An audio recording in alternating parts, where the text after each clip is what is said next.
Ito, magluto na naman tayo ng tanghalian. Ito muna yung kakainin ko. Kuha lang ako ng meron pa man kaming ulam kanina sa umaga. Then, maghanap ako ng isda na makakain ko kasi inuubo ako ngayon. Bawal ako ng manok. Hanap ako ng pagkain dito.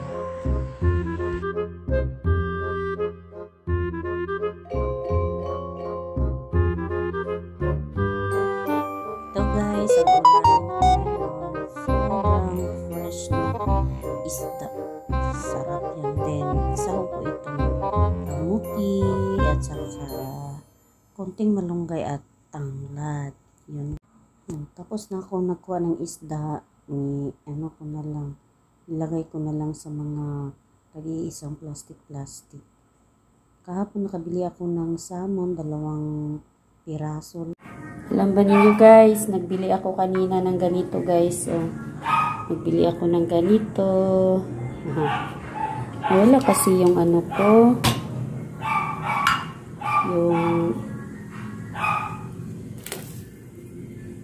yung sandok kong isa nawala.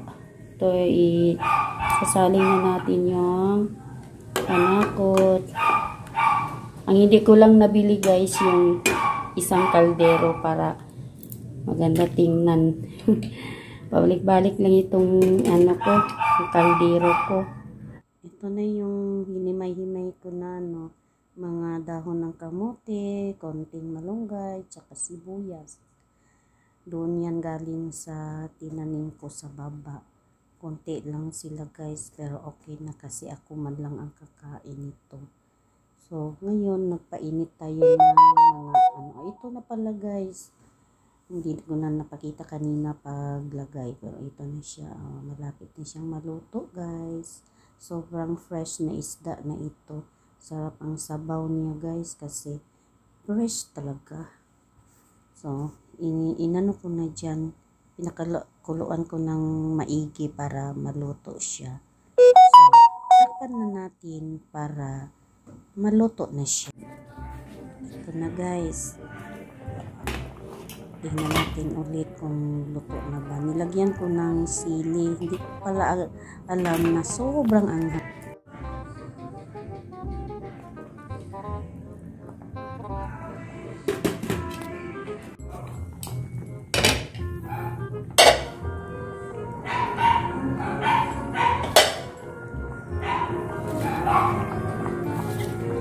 Ilagay ko na yung yung konting gulay lang. Ako man lang ang kakain, yung mga anak ko hindi kakain. Nagda-diet kasi sila. So ako lang kakain mag-isa. So ako lang din ang magluto mag-isa.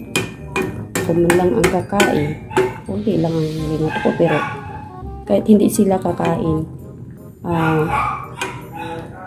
pasubrahan na ako. Bibigyan din, iwanan ko din ng konting isda.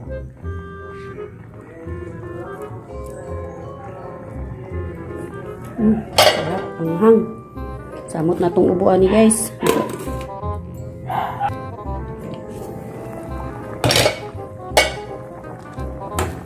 Ito na siya guys. Ito na guys yung gulay. Ito na, kakain na tayo. Nag-voice over na lang ako guys kasi sobrang lakas ng sounds sa anak ko, pero i-voice over na lang tayo. Tara, kain na tayo. Meron pang natira. Kanina masarap yan. Masarap yan. Pero kakainin yan sa anak ko. Hindi na lang ako sumali yung kakain kasi kanina tapos na din ako. So, ito na lang sa akin yung tinolang isda. Kain tayo. Ano inyong ulam dyan? Medyo namamaos pa yung boses ko pero carry bells na. Sinandok, kinuha ko talaga yung mga gulay kasi konti lang. Yung mga maliliit na mga talbos ng kamuti ba, kinuha ko.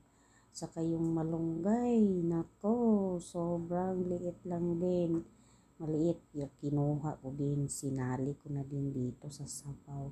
Sarap yan guys, kasi init-init pa ba, sarap higupin. Ay, naku, pasensya na guys.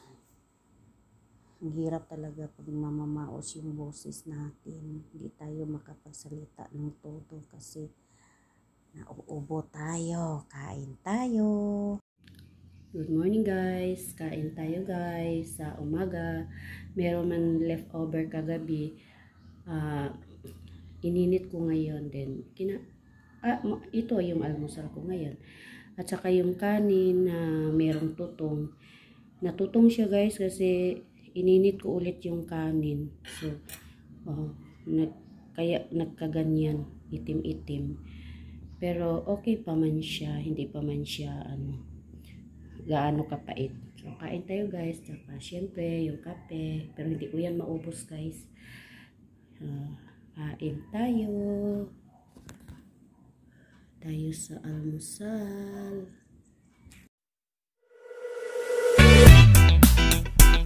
Yeah, bring you up. Yeah, come on.